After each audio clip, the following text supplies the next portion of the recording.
అందరికి నమస్తే. బీఆర్ఎస్ అధినేత కేసీఆర్ అసెంబ్లీ రావడం వెనుక వ్యూహం ఏంటి? ఎందుకంటే కేసీఆర్ ఏం చేసినా ఒక స్ట్రాటజీ ఉంటుంది అంటారు కదా, ఇదేం స్ట్రాటజీ మరి? అసెంబ్లీకి రేవంత్ రెడ్డి పిలిచినందుకే కేసీఆర్ అసెంబ్లీకి వచ్చిండ్రా? కేసీఆర్ రావాల్సిందే, రావాలని చెప్పి రేవంత్ రెడ్డి కోరుకున్నందుకే కేసీఆర్ అసెంబ్లీకి వచ్చిండ్రా? అసలు కేసీఆర్ ప్లాన్ ఏంది? అసెంబ్లీలో మాట్లాడలేదు, అది బడ్జెట్ రోజు వచ్చిండ్రు. బడ్జెట్ అయిపోయిన తర్వాత బడ్జెట్ రోజు ఎవరు మాట్లాడేది ఉండదు, కేవలం ఫైనాన్స్ మినిస్టర్ మాత్రమే అనౌన్స్మెంట్ మాత్రమే ఉంటుంది. ఆ రోజు బడ్జెట్లో లేకపోతే ఇతర అంశాలపైన సభలో చర్చ ఉండదు. కాబట్టి నిన్న కూడా ఆ చర్చ లేదు. అయితే బయటకు వచ్చిన తర్వాత మాట్లాడారు. బయటకు వచ్చిన తర్వాత కేసీఆర్ మార్క్ కామెంట్ ఒకటి చేసి వెళ్ళిపోయారు. ఈ బడ్జెట్లో ఏమీ లేదు, అంతా ట్రాష్, అంతా జీరో బడ్జెట్, దీనిలో ఏమీ లేదు, ఇది రైతు వ్యతిరేక ప్రభుత్వం, రైతు శత్రు ప్రభుత్వం అని చెప్పి కేసీఆర్ మార్క్ కామెంట్ అన్నారు దాన్ని. ఎందుకంటే ఇదంతా ట్రాష్ అని చెప్పడం కేసీఆర్ స్టైల్ ఒకటి. అయితే కేసీఆర్ ఎందుకు వచ్చారు మరి? కేసీఆర్ ఉన్న ఫలంగా అసెంబ్లీకి ఎందుకు వచ్చారు? ఆ రోజు మాట్లాడరు అని తెలుసు, ఆ రోజు చర్చ ఏమి ఉండదు అని తెలుసు, అయినా సరే కేసీఆర్ ఎందుకు వచ్చారు అనేది ఒక ఇంట్రెస్టింగ్ అంశం ఇది.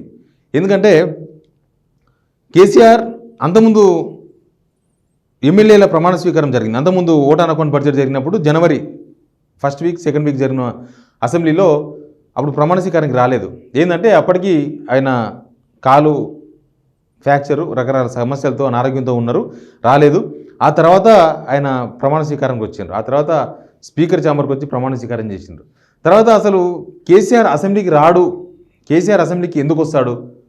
ఇక్కడ కేసీఆర్ ప్రతిపక్ష నేతగా, ప్రధాన ప్రతిపక్ష నేతగా అసెంబ్లీలో వీళ్ళ ముందు, ఈ రేవంత్ రెడ్డి ముందు, బట్టి విక్రమార్క ముందు, వీళ్ళ ముందు కూర్చొని ఆయన వాళ్ళు అడిగే ప్రశ్నలకో లేకపోతే వాళ్ళతో ఈయన పంచాయతీ పెట్టుకుంటాడా? ఎందుకంటే కేసీఆర్ అనేది ఆయన ఒక పెద్ద మనిషి. అసెంబ్లీలో ఉన్న చాలామంది లాంటి ఎమ్మెల్యేలను, రేవంత్ రెడ్డి లాంటి ఎమ్మెల్యేలను తయారు చేసిన ఫ్యాక్టరీ కేసీఆర్. కేసీఆర్ ఓడిపోయి ఉండొచ్చు, కేసీఆర్ 10 సంవత్సరాల్లో కొన్ని తప్పులు చేసి ఉండొచ్చు పరిపాలకునిగా, కానీ కేసీఆర్ అనే ఒక వ్యక్తి చాలామందిని ఎమ్మెల్యేలను తయారు చేసిండ్రు, చాలామందిని మంత్రులను చేసిండ్రు, చాలామందిని ఎమ్మెల్సీలను చేసిండ్రు. కాబట్టి వీళ్ళందరి ముందు కూర్చొని వీళ్ళు చేసే చిల్లర కామెంట్స్, నేను చిల్లర కామెంట్స్ అని అంట. ఎందుకంటే అసెంబ్లీ అంత హూందాగా ఉండలేదు, గతంలో ఉన్నంత హూందాగా ఉండట్లేదు. అంటే ఒక సబ్జెక్ట్ తీసుకుంటే సబ్జెక్టుకు కన్ఫర్మ్ అయ్యి సబ్జెక్టుకు మాత్రమే మాట్లాడుకుంటలేరు. అసలు సబ్జెక్టును పక్కన పడేసి మిగతా అంశాల మీద, వ్యక్తిగత అంశాల మీద, ఎవరెవరికో ఎక్కడనో మండిపోతే ఆ మంటను అక్కడ తీర్చుకునే ప్రయత్నం చేస్తున్నారు. ఈ మధ్యకాలంలో చూసినాం కదా, కేంద్రం తెలంగాణకు అన్యాయం చేసింది అని తీర్మానం చేసే ప్రక్రియ ఒకటి ముందర పెట్టుకుంటే అసలు ప్రభుత్వం బాధ్యతగా వ్యవహరించలేదు.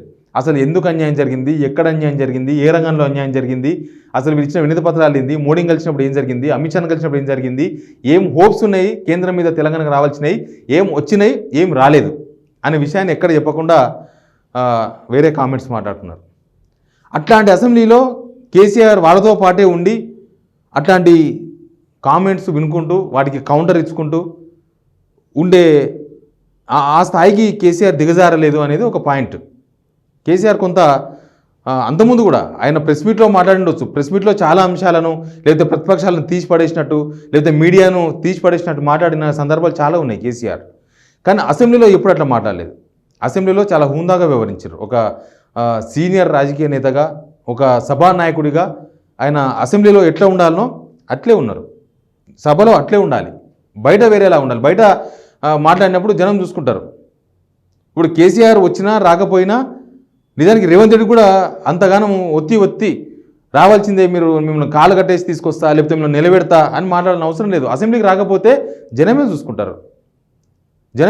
కేసీఆర్ కనుక అసెంబ్లీకి రాకపోతే, కేసీఆర్ కనుక అసెంబ్లీకి వస్తే జనమే దాన్ని పాజిటివ్గా తీసుకుంటే జనం చూసుకుంటారు, నెగిటివ్గా తీసుకుంటే జనం చూసుకుంటారు. దాన్ని ఒత్తి ప్రతిసారి అదొక పెద్ద సబ్జెక్టుగా చేసి సభా టైం వేస్ట్ చేయడం అనేది వృధా. ఎనీవే, కేసీఆర్ రావడం వెనుక వ్యూహం ఖచ్చితంగా ఉంటుంది. కేసీఆర్ ఒక్కసారిగా బడ్జెట్ రోజు రావడం ఒకటి, బడ్జెట్ రోజు రావడం అనేది రెండో పాయింట్. రెండు వ్యూహాలు ఉన్నాయి ఇక్కడ. ఏంటంటే నిజానికి కేసీఆర్ ఆయన మాట్లాడుతున్న లెక్క, లేకపోతే ఆయన దగ్గర ఉన్న వాళ్ళు చెప్తున్నది ఏంటంటే, లేదా జరుగుతున్న పరిణామాలు, కనిపిస్తున్న వాతావరణం అంతా ప్రస్తుతం కేసీఆర్ మాట్లాడాలని అనుకోవట్లేదు. ఇప్పుడే ప్రభుత్వ వైఫల్యాల మీద మాట్లాడాలని అనుకోవట్లేదు. రేవంత్ రెడ్డి తప్పుల కోసం కేసీఆర్ ఎదురు చూస్తున్నారు. కేసీఆర్ ఆల్రెడీ రేవంత్ రెడ్డి ఆల్రెడీ తప్పులు స్టార్ట్ చేసిండు. యాక్చువల్గా కనీసం 1-2 ఇయర్స్ రేవంత్ రెడ్డి ప్రతిపక్షాలకు అవకాశం లేకుండా, ప్రతిపక్షాలకు అసలు అవకాశమే లేకుండా, వాళ్ళు నోరు తెరిచే అవకాశం లేకుండా పరిపాలిస్తారేమో. ప్రతి పాలకుడు తప్పు చేస్తారు, కానీ కొందరు ముందు చేస్తారు, కొందరు తర్వాత చేస్తారు. రేవంత్ రెడ్డి ముందే చేసిన తప్పులు. రేవంత్ రెడ్డి ముందే ప్రతిపక్షాలకు అవకాశం ఇచ్చిండు. ప్రతి ఇష్యూలో 6 గ్యారెంటీల నుంచి మొదలు పెడితే, ఆయన మాట్లాడే తీరు నుంచి మొదలు పెడితే, వేరే పార్టీ నేతలను చేర్చుకోవడం నుంచి మొదలు పెడితే, ఆయన చెప్తున్న అబద్ధాల నుంచి మొదలు పెడితే, ఆయన చేస్తున్న రాజకీయం, పరిపాలన, అన్ని వ్యవహారాల్లో కూడా రేవంత్ రెడ్డి దొరికిపోతున్నాడు అందరికీ. ఇక్కడ కూడా సేమ్ రేవంత్ రెడ్డి తప్పుల కోసం ఎదురు చూస్తున్నాడు కేసీఆర్. అందుకే ఇది కరెక్ట్ టైం కాదు, అసెంబ్లీలో మాట్లాడాల్సిన టైం కాదనుకుంటున్నాడు. ఒకవేళ ఇది కరెక్ట్ టైమే, ఆల్రెడీ రేవంత్ రెడ్డి మీద మాట్లాడే అవకాశం మనం ఇప్పుడే తీసుకుందాం, లేదా రేవంత్ రెడ్డి మీద ఇంకా మనం ఇప్పటి నుంచే స్టార్ట్ చేయొచ్చు యుద్ధం అని కేసీఆర్ కనుక డిసైడ్ అయితే అసెంబ్లీ ఫస్ట్ డే కేసీఆర్ వచ్చేవాళ్ళు. కేసీఆర్ ఇంకా వెయిట్ చేద్దాం అనుకుంటున్నారు. ఇంకా రేవంత్ రెడ్డి తప్పులు చేస్తూ పోవాలి, ఆ తప్పులు కౌంట్ అవుతూ ఉండాలి, జనాలలో గత పాలనకు ఈ పాలనకు తేడా తెలవాలి, రెండింటికి జనమే బేరీజ్ వేసుకోవాలి అనేది కేసీఆర్ అభిప్రాయంగా మనకు అనిపిస్తుంది. అందుకే ఆయన మాట్లాడే అవకాశం లేని బడ్జెట్ రోజున వచ్చిండ్రు. బహుశా ఆయన మళ్ళీ రాడు బడ్జెట్కు, మళ్ళీ ఈ సమావేశాలకు కేసీఆర్ అటెండ్ కారు.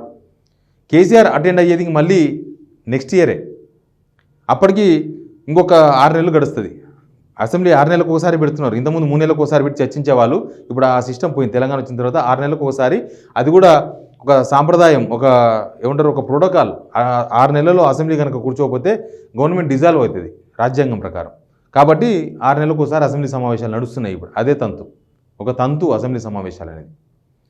ఇప్పుడు ఇంకొక 6 months ఉంది. అవసరమైతే ఇంకొక 6 months ఇంకొక అసెంబ్లీ ఉంటుంది.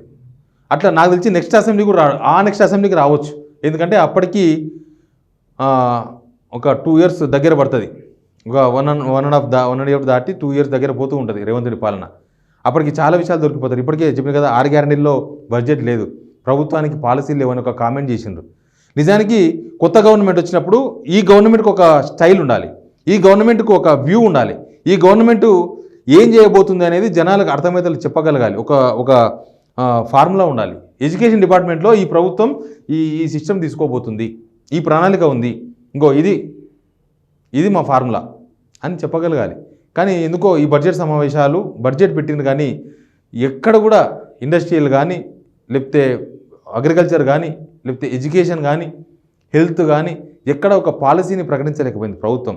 ఇవే తప్పులు, ప్రభుత్వం చేసిన తప్పులు ఏంటంటే ఇవే. ఇంకా ముందు చాలా జరుగుతాయి. ప్రభుత్వం తన స్టైల్, వర్కింగ్ స్టైల్ మొదలు పెట్టలేదు అనిపిస్తుంది. కేవలం రాజకీయం చేస్తున్నారు. అందుకే చెప్పేది అసలు ప్రభుత్వ పాలన అనేది ఇంకా స్టార్ట్ కాలేదనిపిస్తుంది. అందుకే వాళ్ళకు పాలసీ గురించి ఎక్కడ మాట్లాడే అవకాశం వాళ్ళకి తీసుకోలేదు. ఒక పాలసీని తయారు చేస్తే, ప్రభుత్వాలు ఎప్పుడు పాలసీలు తయారు చేయాలి. పాలసీలు తయారు చేస్తేనే జనాలకు క్లారిటీ ఉంటుంది. లేకపోతే ఉత్తగా మేము నీకు పెన్షన్కు ఇన్ని కోట్లు ఇచ్చాం, దానికి ఇన్ని కోట్లు ఇచ్చాం. బడ్జెట్ అనేది ఒక తంతు. ఏ ప్రభుత్వం ఉన్నా బడ్జెట్ పెడుతుంది. ఆ ప్రభుత్వంలో ఉన్న వాళ్ళంతా బడ్జెట్ సూపర్ అని చెప్తారు, ప్రతిపక్షంలో ఉన్న వాళ్ళు బడ్జెట్ బాగాలేదని చెప్తారు. ఇంకా ఒకటి ఉంటుంది, పాత సీసాలో కొత్త సారా.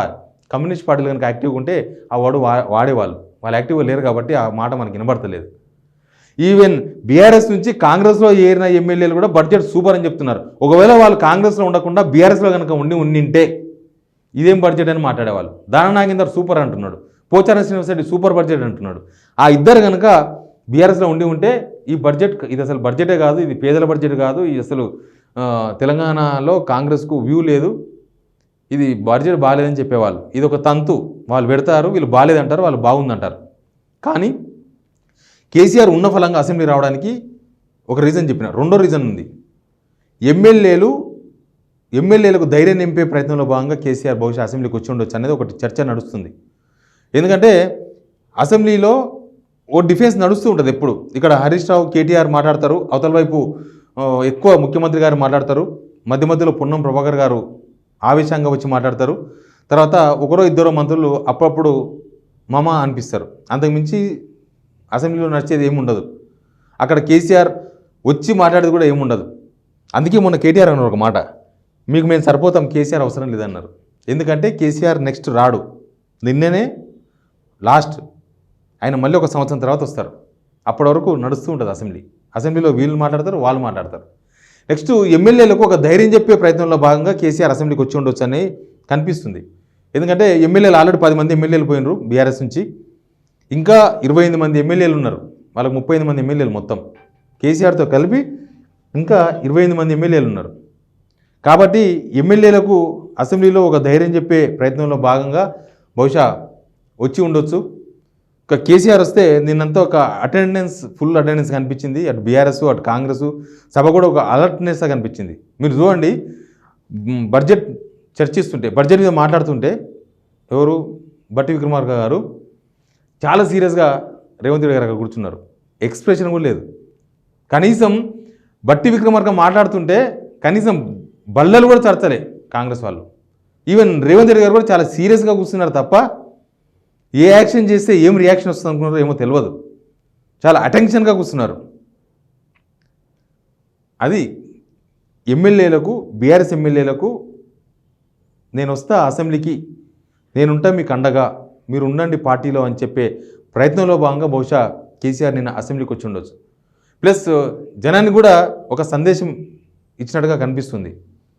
కేసీఆర్ యాక్టివ్గానే ఉన్నాడు, కేసీఆర్ జనాల్లోనే ఉంటాడు, కేసీఆర్ జనాల్లోకి రాబోతున్నాడు, లేకపోతే కేసీఆర్ ప్రధాన ప్రతిపక్ష పాత్ర పోషించేందుకు ఆయన మానసికంగా శారీరకంగా సిద్ధంగా ఉన్నాడు. అధికారం పోయినంత మాత్రాన కేసీఆర్ పని అయిపోలేదు, కేసీఆర్ ఫైట్ కోసం రెడీగా ఉన్నాడు అని చెప్పే ప్రయత్నంలో భాగంగా బహుశా కేసీఆర్ అసెంబ్లీకి వచ్చినారన్న ఒక వ్యూ, ఒక సీనియర్ జర్నలిస్ట్గా నాకు అట్లా అనిపించింది. ముందు ముందు ఫైటింగ్ నేను రెడీగా ఉన్నా అని చెప్పే ప్రయత్నం ఎమ్మెల్యేలకు ప్లస్ జనానికి కేసీఆర్ ఈ అసెంబ్లీ విజిట్తో తెలంగాణకు కేసీఆర్ చెప్పదలుచుకుంది. క్లియర్ కట్గా మెసేజ్ ఇచ్చినట్టుగా కనిపిస్తుంది. చూద్దాం ముందు ఏం జరుగుతుందో. Please subscribe signal TV.